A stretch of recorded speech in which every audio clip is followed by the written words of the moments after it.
दोस्तों नमस्कार। ये है मार्गदर्शन फॉर सिविल सर्विसेज। मैं अनुराग चौधरी। दोस्तों सभी परीक्षाओं के लिए उपयोगी और महत्वपूर्ण अध्ययन सामग्री के अंतर्गत आज की वीडियो में प्रस्तुत है भारतीय राज्य व्यवस्था यानी इंडियन पॉलिटी के महत्वपूर्ण प्रश्नों का भाग 4, जो आपके आगामी विभिन्न परीक्षाओं के लिए बहुत ही उपयोगी है। तो आइए शुरू करते हैं आज का वीडियो। दोस्तों सबसे पहले इसमें हम भारतीय संविधान के महत्वपूर्ण संशोधनों के बारे में जानेंगे, जो परीक्षाओं के लिए अति महत्वपूर्ण हैं। देखिए दोस्तों, पहला संशोधन जो है इसका विषय क्या है। दोस्तों पहले संशोधन के द्वारा संविधान में 9वीं अनुसूची को जोड़ा गया था और जिसमें उल्लिखित कानूनों को सर्वोच्च न्यायालय के न्यायिक पुनर्विलोकन यानी जुडिशियल रिव्यू की शक्ति के अंतर्गत परीक्षा से बाहर कर दिया गया था। सातवां संशोधन बहुत ही महत्वपूर्ण है। दोस्तों सातवां संविधान संशोधन भाषाई आधार पर राज्यों का पुनर्गठन, जिसमें पहले के 4 श्रेणियों के राज्यों के वर्गीकरण को समाप्त करके 14 राज्यों और 6 केंद्र शासित प्रदेश में विभाजित किया गया था। 24वां संविधान संशोधन दोस्तों संसद संविधान के किसी भी भाग में जिसमें मूल अधिकार भी है उसको संशोधित कर सकती है। ये आपका 24वां संविधान संशोधन था। देखिए 31वां संविधान संशोधन दोस्तों लोकसभा के सदस्यों की संख्या 525 से बढ़ाकर 545 कर दी गई और केंद्र शासित प्रदेशों का प्रतिनिधित्व 25 से घटाकर 20 कर दिया गया था। 36वां संशोधन तो ये बहुत ही महत्वपूर्ण है। 36वें संविधान संशोधन द्वारा सिक्किम को भारत के 22वें पूर्ण राज्य के रूप में जो है इसको शामिल किया गया।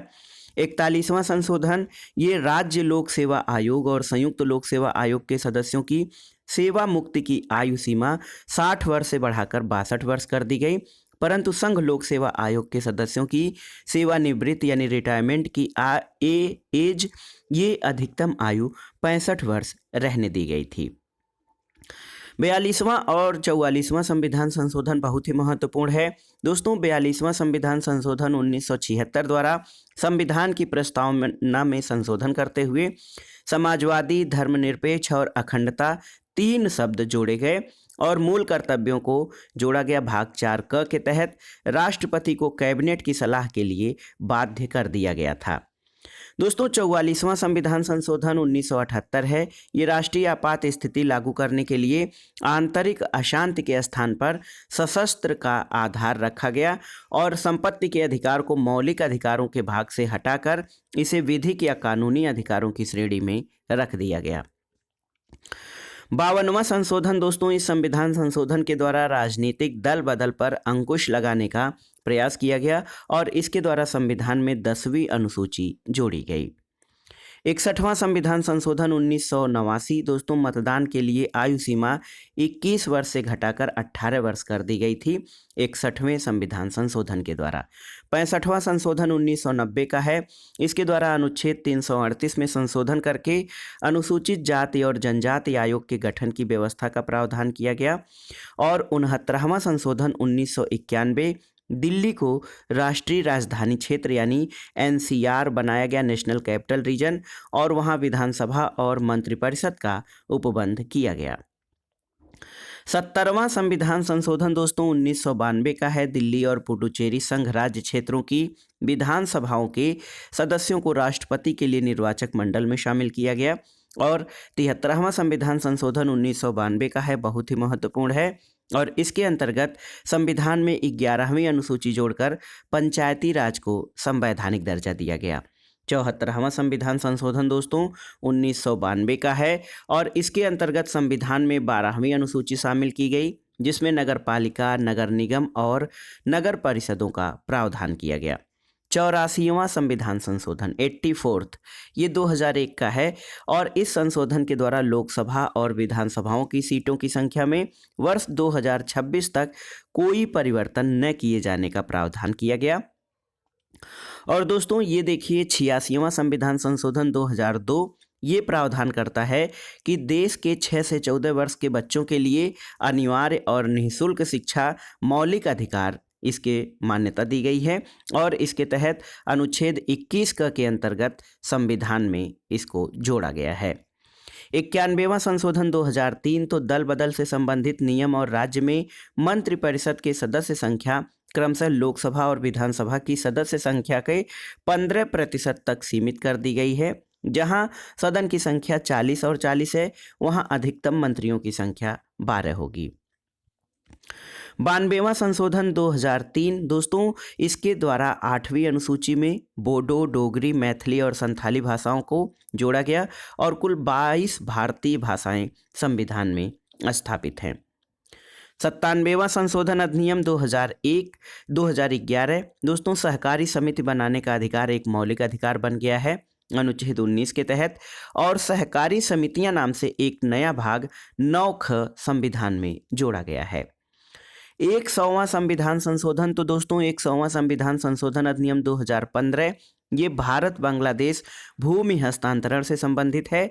और 101वां संविधान संशोधन अधिनियम 2017 इसके द्वारा जीएसटी यानी वस्तु और सेवा कर लागू किया गया। 102वां संविधान संशोधन अधिनियम 2018 इसके द्वारा राष्ट्रीय पिछड़ा वर्ग आयोग को संवैधानिक दर्जा दिया गया है। और 103वां संविधान संशोधन अधिनियम 2019 के द्वारा दोस्तों देखिए, सामान्य वर्ग के गरीबों को आर्थिक आधार पर 10% आरक्षण की व्यवस्था की गई है। 104वां संविधान संशोधन क्या है, तो ये अनुच्छेद 334 में संशोधन करके लोकसभा और विधानसभा में अनुसूचित जाति और जनजातियों के लिए आरक्षण की सीमा को 10 वर्ष के लिए और बढ़ा दिया गया है। तो ये 104वां संविधान संशोधन, और इसी संशोधन में दोस्तों आंग्ल भारतीय जो समुदाय का मनोनयन था या उनका प्रतिनिधित्व था उसको समाप्त कर दिया गया है। और लेटेस्ट दोस्तों 2021 का 105वां संविधान संशोधन है। इसके द्वारा राज्यों और केंद्र शासित प्रदेशों को सामाजिक और शैक्षणिक दृष्टि से पिछड़े वर्गों की सूची तैयार करने का जो अधिकार और शक्ति दी गई है, और इसके तहत ये सूची केंद्र द्वारा अधिसूचित सूची से थोड़ी अलग भी हो सकती है, क्योंकि राज्यों को इसमें अधिकार दिया गया है कि वे अपने यहाँ शैक्षणिक और सामाजिक दृष्टि से पिछड़े वर्गों की सूची बना सकें। तो अब तक भारतीय संविधान में कुल 105 संविधान संशोधन हो चुके हैं। आइए देखते हैं राजभाषा से संबंधित महत्वपूर्ण तथ्यों को। दोस्तों, अनुच्छेद 343 में संघ की राजभाषा का वर्णन है। भारतीय संविधान की 8वीं अनुसूची में जो राज्य की भाषाएं हैं उनकी संख्या 22 है। दोस्तों, उत्तराखंड राज्य ने जनवरी 2010 में संस्कृत भाषा को राज्य की द्वितीय राजभाषा का दर्जा दिया है। और उर्दू उत्तर प्रदेश राज्य की दूसरी भाषा है, जिसको 1989 में द्वितीय राजभाषा का दर्जा दिया गया। नागालैंड की राजभाषा अंग्रेजी है। आइए पंचायत और स्थानीय शासन से संबंधित प्रश्नों को देखते हैं। देखिए दोस्तों, भारतीय संविधान के भाग 9 में पंचायतों से संबंधित प्रावधान किए गए हैं। सामुदायिक विकास कार्यक्रम 2 अक्टूबर 1952 को प्रारंभ किया गया है और राष्ट्रीय प्रसार सेवा कार्यक्रम 2 अक्टूबर 1953 को प्रारंभ किया गया है। भारत में स्थानीय स्वशासन का जनक लॉर्ड रिपन, जो कि भारत का वायसराय रहा, उसको कहा जाता है। और पंचायती राज दोस्तों, ये राज्य सरकार का विषय है। संविधान का अनुच्छेद 40 में राज्यों को पंचायतों के गठन का निर्देश दिया गया है। और पंचायतों के लिए बलवंत राय मेहता समिति, जिसको शार्ट में BR मेहता समिति भी कहा जाता है, इसका गठन 1957 में हुआ था। दोस्तों, बलवंत राय मेहता समिति ने 3 सदस्यीय पंचायती व्यवस्था गठित करने की सिफारिश की है। पंचायती राज व्यवस्था सबसे पहले राजस्थान के नागौर जिले में प्रारंभ की गई थी और नागौर में पंचायती राज व्यवस्था का उद्घाटन 2 अक्टूबर 1959 को भारत के प्रथम प्रधानमंत्री पंडित जवाहरलाल नेहरू ने किया था। राजस्थान के बाद दूसरा राज्य आंध्र प्रदेश था, जिसने अपने यहाँ पंचायती राज व्यवस्था को लागू किया और पंचायतों के लिए अशोक मेहता समिति का गठन 1977 में किया गया। दोस्तों, अशोक मेहता समिति ने द्विस्तरीय पंचायत व्यवस्था की सिफारिश की थी। देखिए, एक महत्वपूर्ण समिति है पंचायती राज पर, GVK राव समिति 1985 की है। इसने 4 सदस्यीय पंचायत व्यवस्था की सिफारिश की और वर्ष 1986 में LM सिंघवी समिति ने सर्वप्रथम पंचायती राज संस्थाओं को संवैधानिक दर्जा प्रदान करने की सिफारिश की थी। और दोस्तों, 73वें संविधान संशोधन विधेयक 1992 के माध्यम से पंचायतों को संवैधानिक दर्जा दिया गया। पंचायतों में महिलाओं के लिए स्थान आरक्षित करने की दृष्टि से संविधान में संशोधन करने का बीड़ा श्री राजीव गांधी ने उठाया था और संविधान के अनुच्छेद 243 घ 3 के अनुसार प्रत्येक पंचायत में प्रत्यक्ष निर्वाचन द्वारा भरे जाने वाले स्थानों की कुल संख्या के कम से कम 1/3 स्थान, जिसके अंतर्गत SC ST की स्त्रियों के लिए आरक्षित स्थानों की संख्या भी है, ये स्थान यानी 1/3 आरक्षण महिलाओं के लिए होगा ग्राम पंचायतों में। अगला है दोस्तों, उत्तर प्रदेश में पंचायती राज संस्थाओं में महिलाओं के लिए कुल स्थानों का 1/3 आरक्षित है और 20 लाख से अधिक जनसंख्या वाले राज्यों में त्रिस्तरीय पंचायत व्यवस्था लागू है। पश्चिम बंगाल में 4 स्तरीय पंचायत व्यवस्था है और सभी स्तरों की पंचायतों का कार्यकाल 5 वर्ष होता है। दोस्तों, ग्राम सभा का चुनाव प्रत्यक्ष रूप से वयस्क मताधिकार द्वारा होता है। देखिए, एक अनुच्छेद है, अनुच्छेद 243 ग या 243 सी। इसके अनुसार एक पंचायत का क्षेत्र राज्य विधानमंडल द्वारा निर्धारित किया जाता है और विघटन की दशा में 6 माह के भीतर पंचायत का उपचुनाव होना आवश्यक है। पंचायतों की शक्तियों और उनके उत्तरदायित्वों के निर्वहन से संबंधित उपबंधों को 29 विषयों का प्रावधान संविधान की 11वीं अनुसूची में किया गया है। तो देखिए, पंचायतों की शक्तियों और उनके उत्तरदायित्वों के निर्वहन से संबंधित 29 विषयों का प्रावधान संविधान की 11वीं अनुसूची में किया गया है। राज्य वित्त आयोग राज्य सरकार और स्थानीय शासन के बीच राजस्व बंटवारे के लिए उत्तरदायी होता है और पंचायत के चुनाव कराने के लिए जो निर्णय होता है वो राज्य सरकार द्वारा लिया जाता है। देखिए दोस्तों, मनरेगा कार्यक्रम जो महात्मा गांधी राष्ट्रीय रोजगार गारंटी योजना है, ये भारतीय संविधान के अनुच्छेद 43 को लागू करने के लिए लाया गया है और भारत में नगरीय शासन को सर्वप्रथम कानूनी रूप से 1687 में जो है कानूनी रूप प्रदान किया गया था और भारत में सबसे पहले नगर निगम की स्थापना मद्रास, जिसका कि वर्तमान नाम चेन्नई है, वहाँ पे की गई थी और कोलकाता और मुंबई महानगरों में नगर निगम की स्थापना 1793 के चार्टर से की गई थी। दोस्तों, 73वें संविधान संशोधन के साथ 74वां संविधान संशोधन 1992 भी है। इसके द्वारा स्थानीय नगरीय शासन के संबंध में उपबंध किए गए हैं और 74वें संविधान संशोधन द्वारा 3 प्रकार की नगर पंचायत, नगर पालिका परिषद और नगर निगम की व्यवस्था की गई है। 73वें संविधान द्वारा 3 प्रकार ग्राम पंचायत, क्षेत्र पंचायत और जिला पंचायत की व्यवस्था की गई है और नगर निकायों में भी दोस्तों महिलाओं के लिए 1/3 स्थान आरक्षित हैं।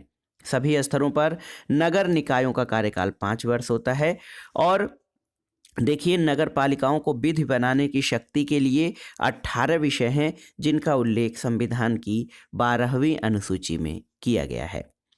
आइए कुछ विविध प्रश्नों को देख लेते हैं। संयुक्त राष्ट्र संघ यानी यूएनओ की स्थापना 24 अक्टूबर 1945 को की गई थी। 24 अक्टूबर को प्रतिवर्ष संयुक्त राष्ट्र दिवस मनाया जाता है। दोस्तों, संयुक्त राष्ट्र सुरक्षा परिषद के अस्थायी सदस्य 5 हैं और 10 अस्थायी सदस्य होते हैं जिनका चयन 2 वर्ष के लिए किया जाता है। 5 अस्थायी सदस्यों में अमेरिका, रूस, ब्रिटेन, फ्रांस और चीन हैं। दोस्तों, संयुक्त राष्ट्र की कार्यकारी और आधिकारिक भाषाएं अंग्रेजी, फ्रेंच, चीनी, रूसी, अरबी और स्पेनी हैं। संयुक्त राष्ट्र संघ के सचिव के महासचिव के रूप में यूथ हांड का कार्यकाल सर्वाधिक 1961 से 1971 तक रहा है और संयुक्त राष्ट्र संघ के प्रथम महासचिव नॉर्वे के त्रिगवेली थे जिनका कार्यकाल 1946 से 1952 था। चतुर्थ संपदा यानी फोर्थ स्टेट समाचार पत्र को निर्दिष्ट करती है और लोकप्रिय संप्रभुता का समर्थन रूसो ने किया था। दोस्तों, फ्रांस की क्रांति का प्रसिद्ध नारा स्वतंत्रता, समानता और भ्रातृत्व यानी लिबर्टी, इक्वलिटी एंड फ्रेटर्निटी था। देखिए, अंतर्राष्ट्रीय न्यायालय या इंटरनेशनल कोर्ट ऑफ जस्टिस, जिसको ICJ कहा जाता है, इसके न्यायाधीशों का निर्वाचन संयुक्त राष्ट्र महासभा और सुरक्षा परिषद संयुक्त रूप से करते हैं। अंतर्राष्ट्रीय न्यायालय में न्यायाधीशों की संख्या 15 होती है और दोस्तों देखिए, बहुत ही महत्वपूर्ण है, एक बार पूरे कार्यकाल के लिए चुने जाने पर कोई न्यायाधीश अंतर्राष्ट्रीय न्यायालय में 9 वर्ष की अवधि तक काम करता है। अंतर्राष्ट्रीय न्यायालय का मुख्यालय द हेग, नीदरलैंड में स्थित है। देखिए दोस्तों, ताशकंद समझौता जो है लाल बहादुर शास्त्री ने राष्ट्रपति अयूब खान के साथ ताशकंद करार पर हस्ताक्षर किए थे। सरकार राज्य की एजेंसी या अभिकरण होता है। और पार्टीलेस लोकतंत्र यानी दल रहित दल विहीन लोकतंत्र के पक्ष में लोकनायक जयप्रकाश नारायण थे। देखिए दोस्तों, संप्रभुता राज्य का अनिवार्य लक्षण है और बिना संप्रभुता के राज्य की कल्पना नहीं की जा सकती है।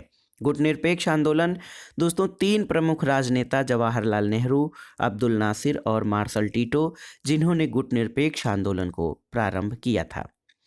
आइए भारतीय संविधान की अनुसूचियां और उनके विषय देख लेते हैं।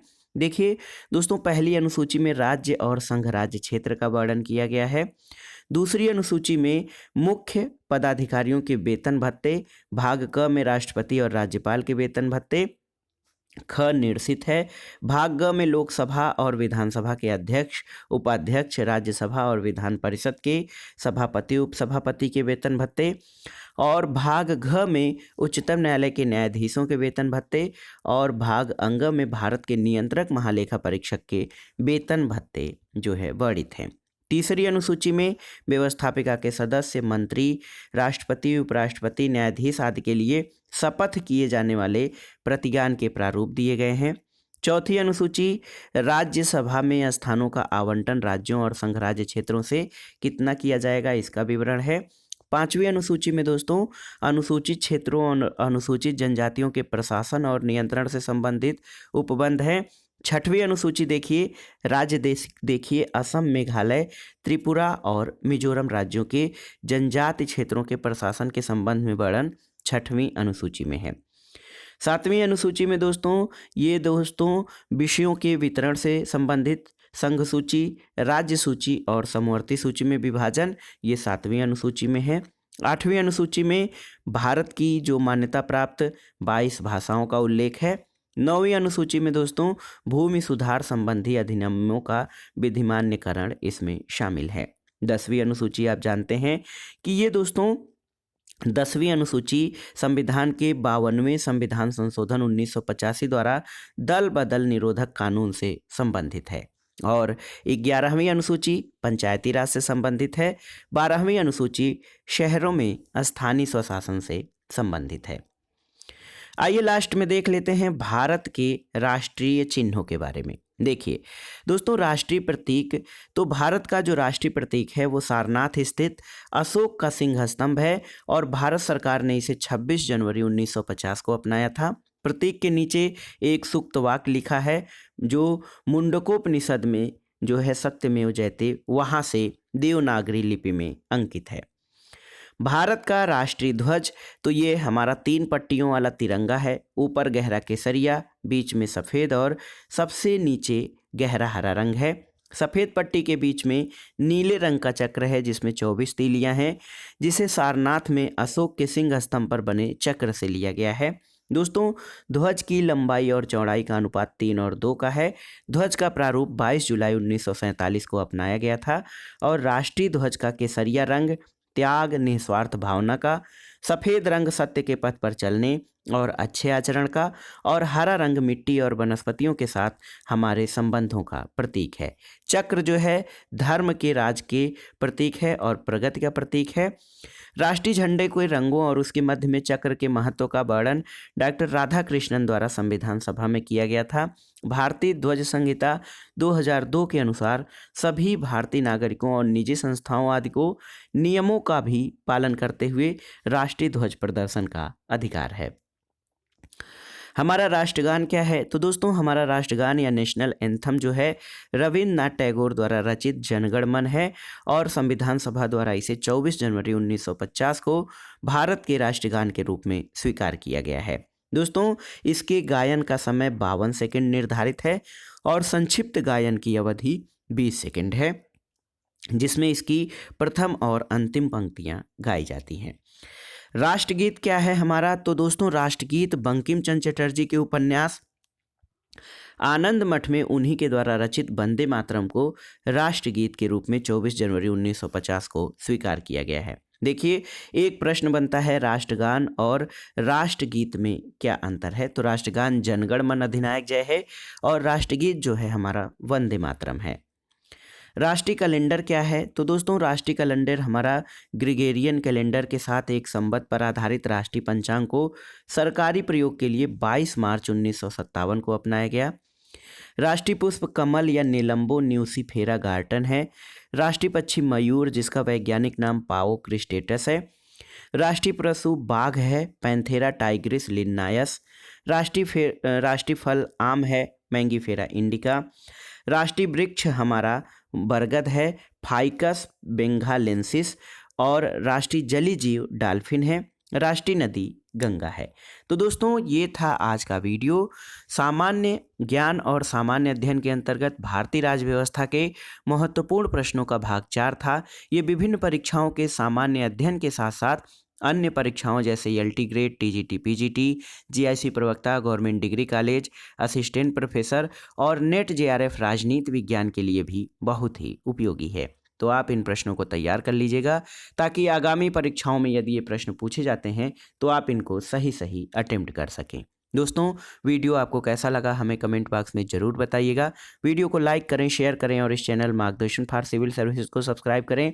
वीडियो देखने के लिए धन्यवाद। नमस्कार।